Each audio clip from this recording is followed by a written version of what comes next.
नमस्कार, द एजुटेक में आपका स्वागत है। एक लंबे अरसे के बाद आज एजुटेक प्रस्तुत करता है चीन की सभ्यता डीएलएड पाठ्यक्रम सामाजिक अध्ययन श्रृंखला का भाग 18। आइए जानते हैं चीन की सभ्यता के बारे में। तो सबसे पहले चीन की सभ्यता का परिचय।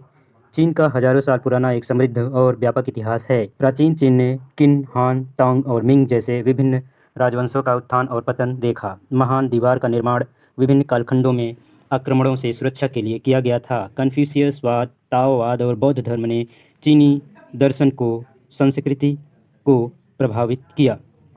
चीनी सभ्यता दुनिया की सबसे पुरानी सभ्यताओं में से एक है, जो 4000 साल से भी अधिक पुरानी है।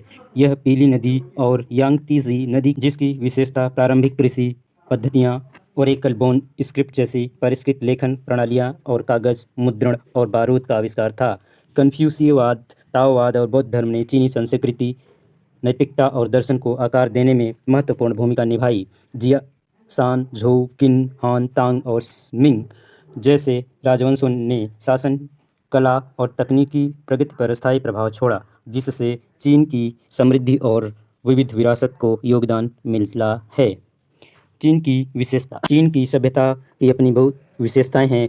उनमें से कुछ यहाँ चिन्हित किया गया है, जिन्होंने इसके समृद्ध इतिहास को आकार दिया। एक प्रमुख विशेषता चीनी संस्कृति की दीर्घायु है, जो कई सहस्राब्दियों तक फैली हुई है। परंपराओं और सांस्कृतिक प्रथाओं की निरंतरता ने राष्ट्र को आकार देने में महत्वपूर्ण भूमिका निभाई है। यहाँ चीनी सभ्यता की प्रमुख विशेषताएं निम्नलिखित है। प्राचीन उत्पत्ति। चीनी सभ्यता 4000 वर्ष से अधिक पुरानी है। सांग राजवंश के दौरान उन्नत समाज के प्रमाण मिलते हैं। कन्फ्यूशियवाद और ताओवाद प्रभावशाली दार्शनिक और नैतिक प्रणालियाँ, जिन्होंने चीनी समाज को आकार दिया। सामाजिक सद्भावन। कन्फ्यूशियवाद और प्राकृतिक संतुलन ताओवाद पर जोर देता है। शाही राजवंश। चीन ने शाही शासन कला का लंबा इतिहास देखा है, जिसमें किन, हान, तांग और मिंग जैसे उल्लेखनीय राजवंश थे। इनमें से प्रत्येक ने देश के सांस्कृतिक और राजनीतिक विकास में योगदान दिया। जनसंख्या और कृषि। चीन एक कृषि प्रधान समाज रहा है, जिसकी बड़ी आबादी चावल, गेहूं और अन्य फसलों की खेती करती है। स्वर्ग का जनादेश यहाँ पर अवधारणा है, तो उस अवधारणा के अंतर्गत यहाँ पर है स्वर्ग का जनादेश। एक अवधारणा जहाँ शासक यह दावा करके वैधता का अपना दावा करता है। जितने भी शासक थे वो क्या करते थे, शुरुआत में अपने को देवता का प्रतिनिधि मानते थे। उसी से मिलता जुलता यहाँ पर भी चीन में भी यह व्यवस्था फैली थी, जिसमें अपनी वैधता को वह आध्यात्मिक या अवधारणा दैवी शक्ति की अवधारणा को स्थापित करता है। जनादेश न्यायपूर्ण और प्रभावशाली शासन पर सशर्त था, यानी यह था कि जो जनादेश मिला है उसे देवताओं का, वह न्यायपूर्ण शासन करेगा तभी तक उसके साथ रहेगा। चीन की महान दीवार। चीन की ऐतिहासिक रक्षा रणनीतियों का प्रतीक, जिसका निर्माण उत्तरी खानाबदोश जातियों के आक्रमण से बचाव के लिए किया गया था, वह महान चीन की दीवार है। Silk road. चीन को भूमध्य सागर से जोड़ने वाला एक प्राचीन व्यापार नेटवर्क, जो सांस्कृतिक आदान प्रदान और आर्थिक विकास की महत्वपूर्ण कड़ी था, जिसने इसे आर्थिक विकास में सुविधा प्रदान करता है। आविष्कार और नवाचार। चीनी सभ्यता ने वैश्विक प्रगति को प्रभावित करते हुए कागज, मुद्रण, बारूद और कंपास जैसे आविष्कारों को विश्व पटल पर रखा। सिविल सेवा परीक्षा प्रणाली। एक परीक्षा प्रणाली जो वंशानुगत स्थिति के बजाय योग्यता के आधार पर अधिकारियों का चयन करती है, जो एक स्थिर नौकरशाही को योगदान प्रदान करती है, चीन के द्वारा ही शुरू किया गया। वंशवादी पतन। राजवंशों के उत्थान और पतन का चक्र अक्सर आंतरिक कलह, भ्रष्टाचार और बाहरी दबावों से जुड़ा होता था। अलगाववादी काल। मिंग और किंग राजवंशों में अलगाववाद की अवधि थी, यानी जब मिंग और किंग राजवंश था वहाँ पर, तो देश में अलगाववादी शक्तियाँ ज़्यादा प्रभावशाली थी, जिसने विदेशी प्रभावों और व्यापार को सीमित कर दिया। सांस्कृतिक उपलब्धियाँ। साहित्य, कला, कविता, सुलेख और पारंपरिक चिकित्सा में समृद्ध योगदान एक गहरी सांस्कृतिक विरासत को दर्शाता है। इन विशेषताओं को समझने से चीन सभ्यता की जटिल और दीर्घायु के बारे में पर्याप्त जानकारी मिलती है। आगे है, हम देखते हैं चीन सभ्यता का क्या महत्व है। चीन सभ्यता का महत्व विशाल और बहुआयामी है। यहाँ पर कुछ उसके पहलू दिए गए हैं। ऐतिहासिक विरासत। चीन दुनिया की सबसे पुरानी निरंतर सभ्यताओं में से एक का होने का दावा करता है, जिसका इतिहास 4000 वर्षों से अधिक पुराना। इसे समृद्ध इतिहास में प्रभावशाली राजवंश, दार्शनिक परंपराएं और कागज, मिश्रण, बारूद और कंपास जैसे तकनीकी नवाचार भी शामिल हैं। सांस्कृतिक प्रभाव। चीनी संस्कृति का विश्व स्तर पर गहरा प्रभाव है, जिसमें अपनी भाषा, साहित्य, कला, भोजन, मार्शल आर्ट और एक्यूपंक्चर जैसे पारंपरिक चिकित्सा के माध्यम से पड़ोसी पूर्वी एशियाई देशों और उसके आगे को भी प्रभावित करता है। दार्शनिक परंपराएं, कन्फ्यूशियवाद, ताओवाद और विविधवाद जैसे चीनी दर्शन ने न केवल चीन समाज को आकार दिया, बल्कि पूर्वी एशियाई विचार और कुछ हद तक पश्चिमी दर्शन पर भी प्रभाव डाला है।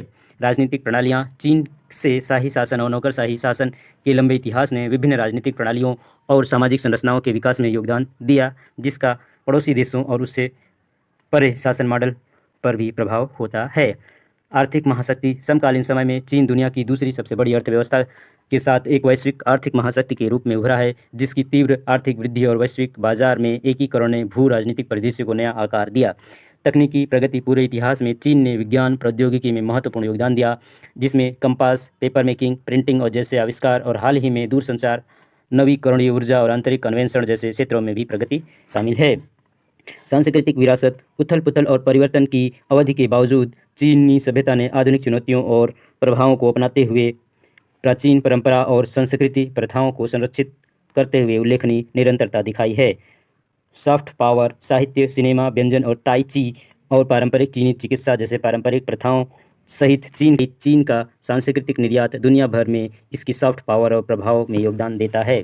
संक्षेप में कहा जाए तो चीनी सभ्यता का महत्व उसकी स्थायी विरासत, सांस्कृतिक समृद्धि, दार्शनिक गहराई, आर्थिक प्रभाव, तकनीकी कौशल और वैश्विक प्रवचन जैसे बातचीत को आकार देने की क्षमता में निहित है। आगे हम देखते हैं कि इसका जो इतिहास जानने को मिलता है उसके लिए प्रमुख साक्ष्य या उसके पुरातात्विक स्थल कौन से हैं। इसको जानने से पहले अगर आप इस चैनल पर पहली बार आए हैं तो इसे शेयर, लाइक और सब्सक्राइब कीजिए। आइए जानते हैं चीन सभ्यता के पुरातात्विक स्थल। निश्चित रूप से यहाँ प्राचीन चीनी सभ्यता में कुछ महत्वपूर्ण पुरातात्विक स्थल हैं। बनापो कांसी प्रांत में सियान के पास स्थित बानपो चीन के सबसे महत्वपूर्ण नवपाषाण स्थलों में से एक है। यह लगभग 5000 ईसा पूर्व का है और प्रारंभिक कृषि पद्धतियों का प्रमाण प्रदान करता है, जिसमें बाजरा की खेती और जानवरों को पालतू बनाना शामिल है। यह साइट प्रारंभिक चीनी समाज की अंतर्दृष्टि को भी प्रकट करती है, जैसे कि सांप्रदायिक रहने की व्यवस्था और अल्प विकसित मिट्टी के बर्तनों का उत्पादन। दूसरा है इनक्सू अन्यांग। इनक्सू, जिसे अन्यांग के नाम से भी जाना जाता है, स्वर्गीय सांग राजवंश लगभग 1200 से 1046 ईसा पूर्व की राजधानी थी। यह स्थल की खुदाई से महलों, मंदिरों और शाही कब्रों के अवशेषों के साथ साथ शुरुआती चीनी लेखन वाली हजारों दैवज्ञ हड्डियों का पता चला है। इन खोजों ने सांग राजवंश की संस्कृति, राजनीति और धर्म के बारे में हमारी समझ में महत्वपूर्ण योगदान दिया है। सियान शहर, जिसे पहले चांगान के नाम से जाना जाता था, पश्चिमी झोउ, किन, हान, सुई और तांग सहित कई राजवंशों के लिए राजधानी के रूप में स्थित रहा। सियान में और उसके आसपास पुरातात्विक उत्खनन से चीनी इतिहास के विभिन्न कालखंडों की कई कलाकृतियाँ और संरचनाएं सामने आई हैं। इसमें सजावट, जिसमें सम्राट किन शी हुआंग की प्रसिद्ध टेराकोटा सेना का मकबरा भी शामिल है। लियांगझू वर्तमान झांगजियांग प्रांत में स्थित लियांगझू पुरातात्विक स्थल एक परिष्कृत नवपाषाण संस्कृति के अवशेष का प्रतिनिधित्व करता है, जो लगभग 3300 ईसा पूर्व से 2200 ईसा पूर्व विकसित हुई थी। यह साइट अपने सुनियोजित शहर लेआउट, उन्नत हाइड्रोलिक इंजीनियरिंग सिस्टम और जटिल जेड कलाकृतियों के लिए प्रसिद्ध है। लियांगझू की खोज प्राचीन चीन में प्रारंभिक शहरीकरण और सामाजिक जटिलता पर प्रकाश डालती है। प्रथम किन सम्राट का मकबरा। सियान के पास स्थित प्रथम किन सम्राट का मकबरा टेराकोटा सेना के लिए प्रसिद्ध है, जिसमें उनकी रक्षा के लिए सम्राट किन शी हुआंग के साथ दफन किया गया। आदमकद मिट्टी के सैनिकों, घोड़ों और रथों का एक विशाल संग्रह।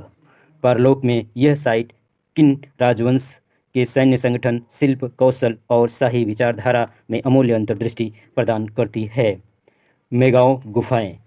गांसू प्रांत में हुनहुआंग के पास स्थित मोगाओ गुफाएं, जिसमें हजारों बौद्ध ग्रोटो के नाम से भी जाना जाता है, में 4वीं शताब्दी ईसा पूर्व की बौद्ध कला और पांडुलिपियों का एक व्यापक संग्रह है। ये गुफाएं सिल्क रोड के साथ सांस्कृतिक आदान प्रदान और प्राचीन चीन में बौद्ध धर्म के प्रसार को दर्शाती हैं। महान दीवार। हालांकि चीन की महान दीवार को मुख्य रूप से एक रक्षात्मक संरचना के रूप में जाना जाता है, लेकिन इसका पुरातात्विक महत्व भी है। दीवार के विभिन्न खंडों में प्राचीन किलेबंदी, बैरक और और वॉच टावर जैसे अवशेष हैं जो विभिन्न राजवंशों के दौरान सैन्य रणनीति और निर्माण तकनीकी में अंतर्दृष्टि प्रदान करता है अर्थात जानकारी प्रदान करता है। ये पुरातात्विक स्थल दूसरों के बीच संस्कृति, समाज, शासन और तकनीकी प्रगति के पहलुओं को शामिल करते हुए चीनी इतिहास की हमारी समझ में योगदान देते हैं। आगे हम जानेंगे चीन सभ्यता की व्यवस्थाएं। आज के लिए फ़िलहाल इतना ही। तब तक के लिए तेजू टेक को इजाज़त दीजिए। नमस्कार, धन्यवाद।